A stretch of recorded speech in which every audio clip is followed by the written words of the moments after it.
wa Rais Trump kwa masuala ya Afrika, Maasad Boulos, pia amelaani kuongezeka kwa vifo vya raia wasio na hatia kutokana na mashambulizi hayo ya anga. Boulos ametoa wito wa dharura kwa jeshi la Sudan pamoja na wapiganaji wa RSF kuweka silaha chini na kukubali makubaliano ya kusitisha mapigano ili kutoa nafasi kwa misaada ya kibinadamu. Ripoti kutoka nchini Somalia zinasema kuwa kikosi cha jeshi cha serikali kimefanikiwa kuwaua wanamgambo 27 wa kundi la Al-Shabaab, wakiwemo makamanda wa ngazi za juu kwenye operesheni ya usalama iliyofanyika kusini mwa nchi hiyo. Operesheni hiyo iliyofanyika katika jimbo linalojitawala la Jubaland iliungwa mkono kwa mashambulizi ya anga kutoka kwa washirika wa kimataifa. Jeshi la Marekani limekuwa likitekeleza mashambulizi kama hayo hapo awali kusaidia juhudi za Somalia katika kupambana na Al-Shabaab. Kundi hilo la wapiganaji limekuwa likiendesha uasi kwa miongo miwili sasa, likijaribu kupindua serikali kuu ili kuasisi mfumo wao mkali wa sheria za Kiislamu. Na Chancellor wa Ujerumani na Rais wa Ukraine wamefanya mazungumzo kuhusu makubaliano ya ndege zisizo na rubani pamoja na ushirikiano katika mpango wa makombora barani Ulaya. Katika mkutano na waandishi wa habari uliofanyika mjini Berlin, Chancellor Merz ametoa wito kwa Ukraine kuendelea na mageuzi yanayohitajika ili kujiunga na Umoja wa Ulaya. Hata hivyo, amebainisha kuwa swala la Ukraine kuwa mwanachama kamili wa umoja huo haliwezi kufikiwa katika kipindi cha hivi karibuni. Kwa upande wake, Rais Zelensky ameomba Umoja wa Ulaya kuimarisha vikwazo dhidi ya Urusi na kuitaka Brussels kuidhinisha mkopo wa euro bilioni 90 uliokuwa umekwama ili kusaidia nchi yake katika kipindi hiki cha vita. Wakati hayo yakijiri, serikali ya Kiev imesema kuwa watu 5 wameuawa katika mashambulizi yaliyofanywa na Urusi ndani ya saa 24 zilizopita. Jeshi la Ukraine limebainisha kuwa raia 4 walipoteza maisha kufuatia shambulio la kombora la Urusi katika mji wa Dnipro katika nchi hiyo. Hii ni BBC. Taarifa ya habari imesomwa kwako na Isabella Mwagodi. Matangazo ya Dira ya Dunia nchini Tanzania yanasikika kupitia CGFM, Radio 5 na Loliondo FM. Nchini Kenya ni County FM, Pamoja FM na Mwanedu FM. Huko Uganda ni Voice of Karamoja, Voice of Mahabura na Voice of Busoga. Na nchini DRC ni Radio Muungano Beni na Lizadel Radio. Aidha yako mubashara kwenye tovuti yetu na ukurasa wetu wa Facebook BBC News Swahili. Jioni hii uko nami Victor Kenani nikiwa Nairobi na mwenzangu ni David Inkia akiwa Dar es Salaam. Karibu Inkia. Asante sana Victor, bila shaka hujambo na msikilizaji popote pale ulipo. Karibu sana jioni ya leo. Habari yetu kuu ni mabalozi wa Israel na Lebanon wanafanya mazungumzo katika ofisi ya Wizara ya Mambo ya Nje ya Washington, mkutano wa kwanza katika miongo kadhaa. Lebanon inataka kufanikisha usitishaji mapigano, lakini Israel imekataa hilo, ikisisitiza kuwa Hezbollah lazima inyang'anywe silaha. Zaidi na Skola Kisanga.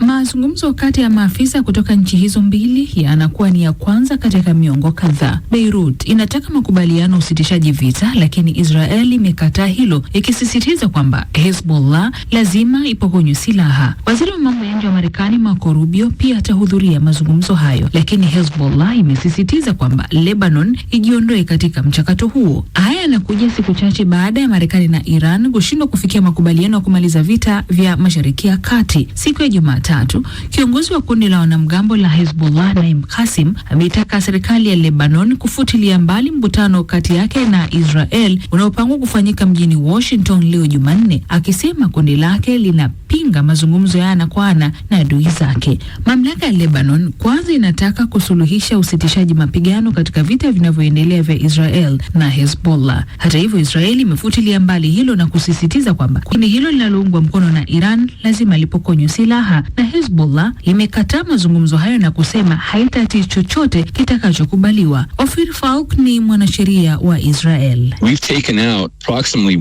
Tumefanikiwa kuondoa zaidi ya magaidi 1500 wa Hezbollah tangu mwezi wa Februari, na hii ni hatua na mafanikio makubwa sana, na kwa sasa ni kama wanataka kusalimu amri, lakini serikali ya Lebanon haitaki kujihusisha na Hezbollah, hawataki kuwaondosha. Kwa wafuasi wa Hezbollah, kundi hilo ndio kinga yao peke yake dhidi ya Israel, ambayo wanaiona kama adui mwenye nia ya kuteka ardhi ya Lebanon. Wapinzani wanaituhumu Hezbollah, ambayo ni kundi la Waislamu wa dhehebu ya Shia, kwa kutetea maslahi ya mlezi wake Iran na kuingiza nchi hiyo katika vita visivyotakiwa kabisa na visivyo vya lazima. Wakati Ayatollah Al-Khamenei, kiongozi mkuu wa Iran, alipouawa katika shambulizi la siku ya kwanza ya mashambulizi ya Marekani na Israel mjini Tehran mwezi Februari, Hezbollah ilirusha makombora kuelekea Israel. Kundi hilo lilisema hiyo ilikuwa ni kulipiza kisasi ya kifo pamoja na mashambulizi ya mara kwa mara ya Israel. Israeli nayo ilijibu kwa mashambulizi ya anga na uvamizi mwingine wa ardhini kusini mwa Lebanon. Mapigano hivi punde kati ya Israel na kundi la Hezbollah yamekuwa mabaya kwa Lebanon. Zaidi ya watu milioni 1 wamekimbia makazi yao, huku zaidi ya 1000 wameuawa, ikiwa ni pamoja na wanawake, watoto na wafanyakazi wa huduma za afya wanaopindukia 500. Skola Kisanga, Dira ya Dunia, BBC. Shirika la Umoja wa Mataifa la kushughulikia masuala ya baharini limesema hakuna nchi iliyo na haki ya kisheria ya kuzuia usafirishaji wa baharini kwenye njia za kimataifa za majini, katika matamshi yanayoonekana kuilenga Iran na Marekani. Nasteha Mohamed na maelezo zaidi.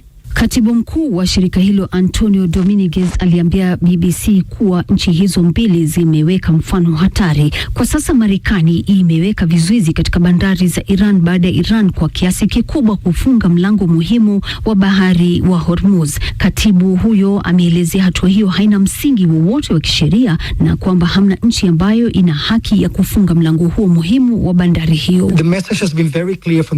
Ujumbe huu umekuwa wazi tangu mwanzo kwamba njia ya kupunguza mvutano ni kutumia njia ya kidiplomasia. Kadri mgogoro huu unavyoendelea na hatua za kulipizana kisasi zikiendelea kuchukuliwa, ndivyo wasiwasi unavyozidi kuongezeka kwa mahabaria 20,000 ambao bado wamenaswa katika Ghuba na pia watu wote duniani wanaoendelea kuathirika kiuchumi. Naye makamu wa rais wa Marekani J.D. Vance ameshtumu serikali ya Iran kwa kujihusisha na kulemaza uchumi wa dunia na kusema kwamba Marekani itaendelea kushinikiza nchi hiyo kukubali mazungumzo au mapendekezo ya usitishaji vita. Mazungumzo kati ya Marekani na Iran yaligonga mwamba siku ya Jumamosi. Kile wanachokifanya ni kuchochea swala la kusambaratisha uchumi wa dunia. Wamefanya kile kinachoweza kuitwa kitendo cha ugaidi wa kiuchumi dhidi ya dunia nzima. Kimsingi wamezitishia kila meli zinazopita katika mlango bahari wa Hormuz, na kama rais wa Marekani alivyoonyesha, pande zote mbili zinaweza kuendelea na sarakasi hii, na kama Wairani watajaribu kushiriki katika kile wanachokiita ugaidi wa kiuchumi, tutafuata kanuni rahisi ya kwamba hakuna meli za Iran zitakazoruhusiwa kutoka pia. Aidha, China imeelezea hatua ya Marekani dhidi ya bandari za Iran kuwa hatari na isiyokuwa na uwajibikaji. Hatua ya Marekani kuzingira mlango wa bahari wa Hormuz ilianza kutekelezwa hapo jana baada ya agizo la rais wa Marekani Donald Trump. Hatua hiyo ya Rais Trump ilikuja baada ya mazungumzo ya kusitisha vita yaliyoendeshwa na Pakistan kudai kuwa Iran ilikataa kusimamisha mpango wake wa urutubishaji wa nyuklia na kufunga mlango wa bahari wa Hormuz. Wachambuzi wanasema hatua hiyo inalenga kuweka shinikizo kwa China ambayo ni mnunuzi mkubwa zaidi wa mafuta ya Iran ili kushawishi tena Iran kufungua mlango huo wa bahari. Huo Jikum ni msemaji wa Wizara ya Mambo ya Nje ya China. Wakati pande husika tayari zimefikia makubaliano ya muda ya kusitisha mapigano, upande wa Marekani umeongeza nguvu zake za kijeshi na kuchukua hatua za kuzuia kwa malengo maalum. Hatua hii itaongeza mzozo kuendelea kuongezeka na mvutano huu kuvuruga hali ya usitishaji mapigano ambayo tayari ni dhaifu na kuathiri zaidi usalama wa usafiri katika mlango huo wa bahari. Hii ni tabia hatari na isiyo na uwajibikaji. Balozi wa Iran katika Umoja wa Mataifa ameshtumu kizuizi cha kijeshi cha Marekani dhidi ya bandari za Iran kuwa ni ukiukaji mkubwa wa uhuru wa nchi hiyo. Katika barua kwa katibu mkuu wa Umoja wa Mataifa Antonio Guterres, Amir Said Irvani anasema kizuizi hicho haramu kinakiuka kwa kiwango kikubwa sheria za kimataifa ya bahari. Siku ya Jumatatu, Guterres alitoa wito kwa pande zote kuheshimu uhuru wa usafiri katika mlango wa bahari wa Hormuz, ambayo ndio njia muhimu sana kwa usafirishaji wa mafuta duniani. Jeshi la Marekani limeweka vizuizi dhidi ya bandari za Iran kuanzia Jumatatu baada ya mazungumzo ya amani na Iran yaliyofanyika Pakistan kutofanikiwa. Kituo kikuu cha kutoa amri cha Marekani kimesema mlango huo wa bahari utalazimishwa kuwa na usawa dhidi ya meli za mataifa yote zinazoingia au kutoka katika bandari za Iran au maeneo ya pwani, lakini pia wameelezea kuwa hawatazuia meli zinazopita katika mlango wa bahari wa Hormuz zinazosafiri kwenda au kutoka bandari zisizo za Iran. Nasteha Mohamed, Dira ya Dunia, BBC. Na wakati huo jeshi la Marekani limeanza rasmi kutekeleza zoezi la ufuatiliaji wa meli zote zinazoingia na kutoka katika bandari za Iran kuanzia jana Jumatatu.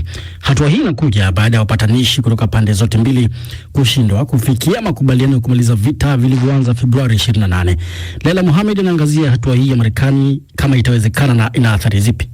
Rais wa Marekani Donald Trump alisema kuwa mazungumzo ya moja kwa moja na Iran yaliyofanyika Pakistan hayakufanikiwa kwa sababu Iran haikuwa tayari kuachana na azma yake ya nyuklia. Msemaji wa Wizara ya Mambo ya Nje ya Iran alilaumu Marekani kwa madai ya kupita kiasi na matakwa yasiyo na msingi. Baada ya mazungumzo hayo kutozaa matunda, swali kubwa ni je, nini kitafuata?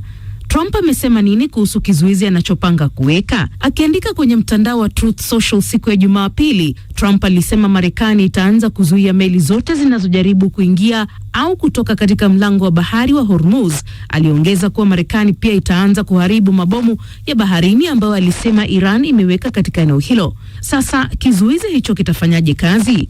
Mwongozo wa mwaka 2022 wa sheria za operesheni za majini la jeshi la wanamaji la Marekani unaelezea kizuizi hicho kama operesheni ya kijeshi ya kuzuia meli au ndege za mataifa yote ya adui au yasiyoegemea upande wote kuingia au kutoka maeneo maalum. Trump alisema mataifa mengine yatahusika katika kuzingira mlango bahari huo, lakini hakutaja ni yapi. BBC inaelewa kuwa Uingereza haitashiriki. Wataalamu watatu wa sheria nchini Marekani waliiambia BBC kwamba kizuizi hicho cha kijeshi kinaweza kukiuka sheria za baharini. Kwa nini Marekani iweke kizuizi cha kijeshi kwa mlango huo wa bahari? Kijiografia, mlango bahari wa Hormuz umeifanya Iran kuutumia kama chombo cha shinikizo katika vita hivi kwa kuzuia meli kupita katika njia hiyo nyembamba ya maji na hivyo kuongeza bei ya mafuta. Iran imekuwa ikitoza pesa nyingi kwa baadhi ya meli kuruhusiwa kupita. Kwa kufunga mlango huo, Trump anatarajia kukata chanzo kikubwa cha mapato kwa serikali ya Iran, ingawa hatua hiyo inaweza kuongeza zaidi bei ya mafuta na gesi duniani. Wachambuzi wanasema kauli ya rais wa Marekani inalenga kuongeza shinikizo kwa Iran ili ifanye makubaliano kwa masharti ya Marekani. Athari zitakuwa vipi? Kwa muda mfupi, tishio la Trump la kuweka kizuizi cha kijeshi katika mlango wa bahari wa Hormuz litaathiri meli chache tu ambazo bado zinapita hapo, kulingana na mtaalamu wa usafirishaji Lars Jensen aliyeambia BBC. Jensen, mtendaji mkuu wa kampuni ya Vespucci Maritime, anasema kuwa tishio la kuzuia meli zinazolipa ada kwa Iran pia litakuwa na athari ndogo, kwani kampuni yoyote inayofanya hivyo tayari inaweza kukumbwa na vikwazo. Kizuizi cha kijeshi cha kuzuia usafiri wa kuingia na kutoka kwenye bandari ya Iran pamoja na kuzuia mauzo yake ya mafuta na gesi una athari ya moja kwa moja ambayo ni kubwa katika maamuzi yao ya kisera. Nasema kwamba ushahidi hapa unaonyesha hapana, Iran ilikuwa imejiandaa kwa juhudi kali zaidi na za mwingiliano mkubwa zaidi kutoka kwa Marekani. Wanaamini wanaweza kustahimili au kuzidi athari za hatua hizo. They believe they can outweigh this. Makampuni mengi ya usafirishaji yataendelea kusubiri kuona kama kutakuwa na makubaliano ya amani na kama yatadumu. Ikiwa hivyo vitatokea, usafirishaji unaweza kuanza kuongezeka polepole. Hali sasa ikoje? Makubaliano ya kusitisha mapigano ya wiki mbili katika vita hivi kati ya Marekani, Israel na Iran. Makubaliano ya kusitisha mapigano ya wiki mbili katika vita kati ya Marekani, Israel na Iran yaliyofikiwa tarehe 7 Aprili yalijumuisha sharti la kuhakikisha kupita salama katika njia hiyo nyembamba ya maji. Hata hivyo, meli katika eneo hilo zilipokea ujumbe kwamba zitalengwa na kuharibiwa ikiwa zitajaribu kuvuka bila ruhusa, na meli ni chache tu zilizofanikiwa kuvuka katika siku 3 za kwanza baada ya tangazo la usitishaji mapigano. Kufikia wikendi, ni meli 19 tu zilizorekodiwa kupita katika mlango bahari wa Hormuz tangu kusitishwa kwa mapigano, kulingana na uchambuzi wa BBC Verify wa data za utafutiliaji wa meli kutoka Marine Traffic. Hii inalinganishwa na wastani wa meli 138 zilizokuwa zinapita kila siku kabla ya mzozo kuanza tarehe 28 Februari mwaka huu. Shukran Leila. Bado tukisalia kwenye mzozo huo, bei ya mafuta imeshuka leo, huku matumaini ya mazungumzo zaidi ya amani kati ya Marekani na Iran yakipunguza wasiwasi kuhusu kuendelea kupungua zaidi kwa usambazaji wa nishati. Bei ya mafuta ghafi duniani imeshuka kwa takriban 1% hadi $98 na senti 40 kwa pipa.